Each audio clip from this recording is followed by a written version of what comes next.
আসসালামু আলাইকুম সবাইকে, আশা করি সবাই ভালো আছেন। বাংলাদেশ ভার্সেস আয়ারল্যান্ডের দ্বিতীয় টেস্ট মিরপুরে যেটা অনুষ্ঠিত হচ্ছে সেটার চতুর্থ দিনের খেলা শেষ হয়ে গেছে, কিন্তু এখনো পর্যন্ত ম্যাচটা শেষ হয়নি। একটু কিন্তু অবাক করার ব্যাপারই আমার কাছে মনে হয়েছিল যে মেবি মিরপুর টেস্ট যদি ওই ধরনের উইকেট হয় তাহলে কিন্তু 3-3.5 দিনের মধ্যেই শেষ হয়ে যাওয়ার কথা। তবে সেখানে কিছুটা কৃতিত্ব আয়ারল্যান্ডকে দিতে হবে এবং কিছুটা বাংলাদেশকেও বলতে হবে যে তারা আসলে রিল্যাক্স করেই এই টেস্টটা খেলতে চাইছে। একটা স্লো পয়জন দিয়ে আয়ারল্যান্ডকে তারা হারিয়ে দেওয়ার চেষ্টাটা করছে এই মুহূর্তে। সো যাই হোক, চতুর্থ দিনের খেলা শেষ এবং অবশ্যই এই টেস্টটা আলাদা করে মেমোরেবল হয়ে থাকবে মুশফিকুর রহিমের 100 টেস্ট হিসাবে, এবং সেই টেস্টে তিনি প্রথম ইনিংসে সেঞ্চুরিও পেয়েছেন, যেটা ডে 2-তে আমরা দেখেছিলাম পেয়ে যেতে তিনি। এবং তারপর বাংলাদেশ যখন আয়ারল্যান্ডকে ফলো অনের অবস্থায় ফেলতে পেরেও তারা ফলো অনে না ফেলে নিজের আগে ব্যাটিং করতে নেমেছে, তখনও কিন্তু অনেকে অপেক্ষা করছিল যে মুশফিক কখন ব্যাট করতে নামবেন। এবং তিনি যখন নামলেন ব্যাট করতে, মুশফিকুর রহিম তিনি একটা 50ও করেছেন, 50 করে নট আউটও ছিলেন। মমিনুল আউট হয়ে গিয়েছিলেন 87 রান করে, এবং তখনই বাংলাদেশ ডিক্লারেশন দেয় 500-র উপর একটা টার্গেট তারা ফোর্থ ইনিংসে আয়ারল্যান্ডের জন্য ছুড়ে দেয়। এবং ডে 4টা আয়ারল্যান্ড শেষ করেছে কোনোভাবে, 6টা উইকেট তারা ইতিমধ্যে হারিয়ে ফেলেছে, এবং আগামীকাল আমার মনে হয় সময়ের ব্যাপার যে কখন আয়ারল্যান্ড অল আউট হয়ে যাবে। বাংলাদেশ এই ম্যাচটা পঞ্চম দিনে গিয়ে অন্তত আয়ারল্যান্ডকে বড় ব্যবধানে হারাবে বলেই আমাদের আপাতত বিশ্বাস। তবে এই যে ডে 4, এই ডে 4-এর আলাদা একটা সিগনিফিকেন্স আছে। শুধুমাত্র এমন না যে মুশফিকুর রহিম প্রথম ইনিংসে সেঞ্চুরি করার পর দ্বিতীয় ইনিংসেও 50+ করেছেন, অর্থাৎ তার জন্য একটা আলাদা রকম মাইল ফলক যে নিজের 100তম টেস্টে এক ইনিংসে 100 রান, দ্বিতীয় ইনিংসে 50 নট আউট, এরকম একটা পর্যায়ে আসলে আর কোনো ব্যাটার রিকি পন্টিং বাদে করতে পারেনি বলা যেতে পারে। সো ওই জায়গা থেকে মুশফিকুর রহিম দারুণ একটা মাইলস্টোন রিচ করেছেন, সেটার জন্য তাকে অবশ্যই সাধুবাদ জানাই। তবে আজকে গুরুত্বপূর্ণ আরেকটা ঘটনা ঘটেছে যেটা বাংলাদেশের বোলিং ইনিংসে ঘটেছে, এবং সেটার কারণেই আমার কাছে মনে হয়েছে যে আজকে কিছুটা আলোচনা করা যায় টেস্ট ক্রিকেট, ওডিআই ক্রিকেট এবং টি-20 ক্রিকেট ওভারঅল বাংলাদেশের যারা টপ রেকর্ড হোল্ডার্স আছে সেই টপ রেকর্ড হোল্ডারদের নিয়ে। এবং সেই জায়গাটায় একটা কমন নাম আমাদের মধ্যে ঘুরপাক খাচ্ছিল, সেটা হচ্ছে সাকিব আল হাসান। অবভিয়াসলি সাকিব যেই মানের একজন অলরাউন্ডার ছিলেন, তিনি বল হাতে ব্যাট হাতে প্রত্যেকটা ফরম্যাটে, 3 ফরম্যাটের প্রত্যেক ফরম্যাটে বাংলাদেশের একদম টপ টায়ার একজন পারফর্মার ছিলেন। এবং বহুদিন যাবত আমরা সেই লড়াইটা আসলে দেখছিলাম, ওয়ানডে সার্কিটে আমরা দেখছিলাম যে সাকিব এবং তামিমের মধ্যে একটা লড়াই চলছিল যে কে কাকে ছাড়িয়ে যাবেন টপ রান স্কোরার হওয়ার ক্ষেত্রে। অবশ্য ওডিআই সেক্টরটায় তামিম ইকবাল কিন্তু সবাইকে ছাড়িয়ে ওপরের দিকেই চলে গেছেন। সাকিব আল হাসান আসলে মুশফিকুর রহিমের নিচেও নেমে গেছেন in terms of run scored in one day internationals. So সেই রেকর্ডটা সাকিবের নেই।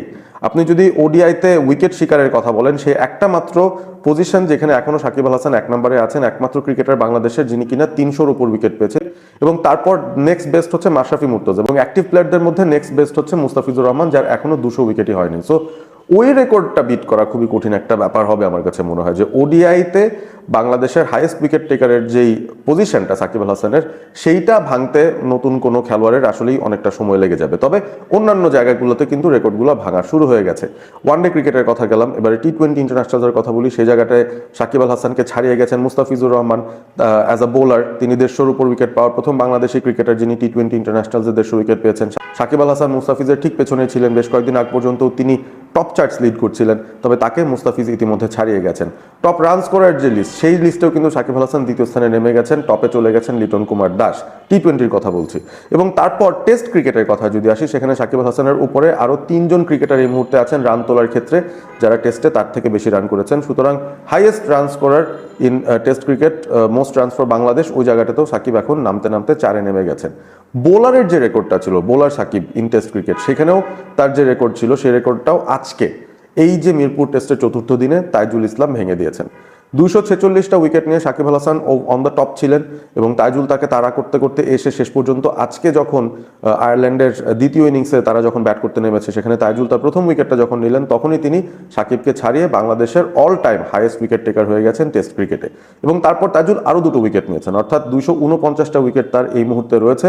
আর একটা উইকেট পেলে প্রথম বাংলাদেশি হিসেবে টেস্ট ক্রিকেটে 250 উইকেট পাওয়ার যে গৌরব, সেটা পেয়ে যাবেন তাইজুল ইসলাম। সো সাকিব আল হাসান, যাকে কিনা আমরা একটা সময় ভাবতাম যে রেকর্ডের বরপুত্র, অবশ্যই তিনি সেই সময়কার রেকর্ডগুলো গড়েছেন।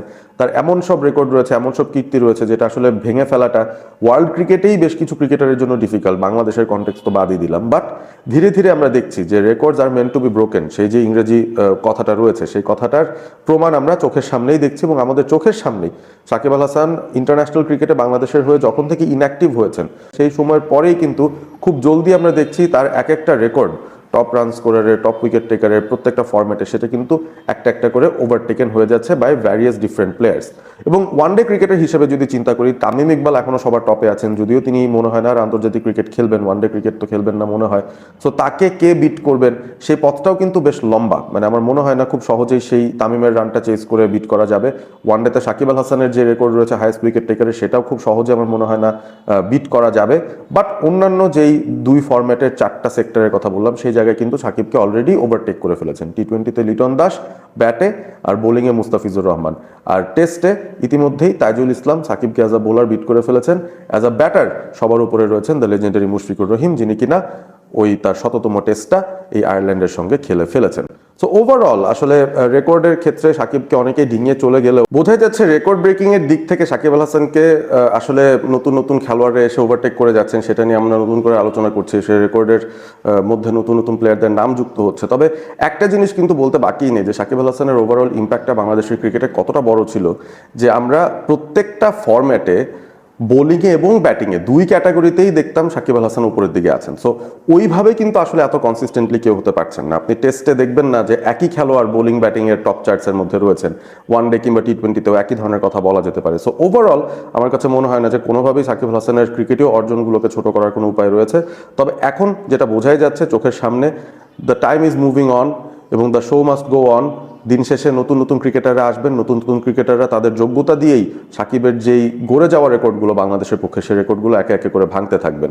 তাইজুলের জন্য আলাদা করে একটা শুভকামনা জানাতেই হয়, কারণ তিনি খুবই আন্ডাররেটেড একজন বোলার আমার কাছে মনে হয়। নিজে নিজে অনেক সময় দেখা গেছে যেহেতু মিডিয়ার অ্যাটেনশন তিনি সেভাবে পান না, ওয়ার্ল্ড ক্রিকেটেও তাকে খুব একটা বেশি তাকে নিয়ে কথাবার্তা হয় না। বাংলাদেশ একে তো টেস্টের সংখ্যায় কম খেলে, তার মধ্যে আবার যখন টেস্ট খেলে তাইজুল হোম টেস্টে বেটার করেন, অ্যাওয়ে টেস্টে খুব একটা ভালো করেন না, বা তার রেকর্ড অতটা সমৃদ্ধ না। সে কারণেও হতে পারে যে রেসপেক্টটা অন্যরা পান, নেথান লায়নরা পান, কিংবা রঙ্গনা হেরাতরা পেতেন, বা মুরালি ধরন শেন ওয়ানরা পেতেন একটা সময়, যারা আসলে লেজেন্ডস অফ লেজেন্ডস, তারা যে কোনো ধরনের উইকেটে যে কোনো কন্ডিশনে elite world class superlative bowler. So ওই জায়গায় আসলে ওই লেভেলের বা ক্যাটাগরির ভিতরে তাইজুলকে আসলে কনসিডার করার কোনো উপায় এখনো নেই আমাদের, যদিও তিনি আমাদের হাইয়েস্ট উইকেট টেকার টেস্ট ক্রিকেটে। বাট অবভিয়াসলি কিছু রেকর্ড তার পক্ষে কিন্তু কথা বলে না, যেমন অ্যাওয়ে টেস্টে তার পারফরমেন্স নিয়ে খানিকটা প্রশ্ন এখনো রয়ে যায়। সো ওভারঅল আমার কাছে মনে হয় যতই লিমিটেশনস থাকুক না কেন, তাইজুল ইসলাম অ্যামং অল দিস ক্রিকেটার্স যারা বাংলাদেশের হয়ে টেস্ট ক্রিকেটটা খেলছেন, তাইজুলের তো সেই জায়গা থেকে 2014তে তার ডেবিউ হয়েছিল, সেই সময় থেকে 11 বছরের ভেতরে তিনি যে হাইয়েস্ট উইকেট টেকার হয়ে গেছেন বাংলাদেশের টেস্ট ক্রিকেটে, সেটা কিন্তু দুর্দান্ত একটা ব্যাপার। এবং এই ব্যাপারটাকে অবশ্যই অ্যাপ্রিসিয়েট করতে হবে। আগামীকাল আশা করব যে 4টা উইকেট বাকি রয়েছে আয়ারল্যান্ডের, তার মধ্যে অন্তত একটা তিনি নিয়ে নেন, এবং সেটা নিতে পারলে তিনি প্রথম বাংলাদেশি ক্রিকেটার হিসেবে 250 টেস্ট উইকেট পেয়ে যাবেন, যেটা একটা দুর্লভ কীর্তি হবে আমাদের জন্য। আশা করব তাইজুল তার ফিটনেসটাও ধরে রেখে বাংলাদেশের এই লেফট আর্ম স্পিনের যে ট্র্যাডিশনটা, সেটাকে সামনের দিকে আরও এগিয়ে নিয়ে যাবেন। এবং সাথে সাথে নতুন যারা আসছেন, ফর এক্সাম্পল এই টেস্টে যিনি এসেছেন হাসান মুরাদ, তাকে নিয়ে আলাদা করে একটা ভিডিও বানিয়েছিলাম, সেখানে আলোচনা করেছিলাম যে হাসান মুরাদের কোন বিষয়টা খুবই অ্যাট্রাক্ট করছে আমাদের সবাইকে। টেস্ট ক্রিকেটে তিনি আসলে যে সামনের দিকে এফেক্টিভ হতে পারেন সেটার ঝলক তিনি দেখাচ্ছেন, এবং প্রতিপক্ষ আয়ারল্যান্ড বলে নয়, তার বোলিংয়ের ধাঁচটার ভিতরে আসলে একটা টেস্ট ফ্লেভার লুকিয়ে রয়েছে। সেই বিষয়টা নিয়ে আলোচনা করেছি, অন্য অনেক বিশ্লেষকরাও আলোচনা করেছেন। সো হাসান মুরাদদের মতো যারা নিউ ট্যালেন্ট আছেন, যারা বাহাতি লেফট আর্ম স্পিনার আছেন, অর্থোডক্স ক্যাটাগরিতে বোলিং করেন, তাদের জন্য তাইজুল একটা বিশাল বড় ইন্সপিরেশনের জায়গা হয়ে যেতে পারেন। এবং আশা করব তিনি শুধু 250তে থেমে যাবেন না, তিনি 300 উইকেট নেবেন, 350 উইকেট নেবেন, এই রেকর্ডটাকে এত দূর নিয়ে যাবেন যে তার রেকর্ড ভাঙা যেন কঠিন হয়ে যায়, সেই ব্যাপারটা তিনি নিশ্চিত করার চেষ্টা করবেন। এবং সাথে সাথে শুধু পার্সোনাল রেকর্ড নয়, বাংলাদেশের সামনের দিনের যে টেস্টগুলো রয়েছে সেই টেস্টগুলোতে জয়েও তিনি একটা ভালো ভূমিকা রাখবেন আশা করি। আর পরিশেষে ওভারঅল আপনাদের কাছে কি মনে হয় সাকিব আল হাসানের রেকর্ডগুলো যারা যারা ভেঙেছেন, যাদের নাম আমি মেনশন করলাম, ওয়ানডে ক্রিকেটে অবভিয়াসলি আগে থেকেই তামিম ইকবাল উপরের দিকে ছিলেন, টি-20 ক্রিকেটে লিটন দাস এবং মুস্তাফিজুর রহমান সাকিবের উপরে চলে গেছেন, এবং টেস্ট ক্রিকেটেও মুশফিকুর রহিম এবং তাইজুল ইসলাম এখন সাকিবের উপরে চলে গেছেন। এই ক্রিকেটাররা কি ডিজার্ভিং কিনা তার উপরে থাকা, এবং রেকর্ড যারা ভেঙেছেন তারা ফেয়ার অ্যান্ড স্কোয়ার এই পজিশনটা ডিজার্ভ করেন কিনা to be the top run scorers and wicket takers for Bangladesh in various forms of international cricket, জানিয়ে দেবেন কমেন্ট করে। এবং সাকিব আল হাসানের ওই ওডিআই রেকর্ডটা এই মুহূর্তে আপনাদের কাছে কি মনে হয়, কে ভাঙতে পারেন ভবিষ্যতে? 319টা উইকেট যে তিনি ওডিআইতে পেয়েছেন, সেই রেকর্ডটা কে ভাঙতে পারেন সেটাও জানিয়ে দিতে পারেন কমেন্ট করে। ভিডিওটি ভালো লেগে থাকলে অবশ্যই বন্ধুদের সঙ্গে শেয়ার করবেন এবং সেই সাথে সাবস্ক্রাইব করবেন অল স্পোর্ট এবিপি। ভালো থাকবেন সবাই।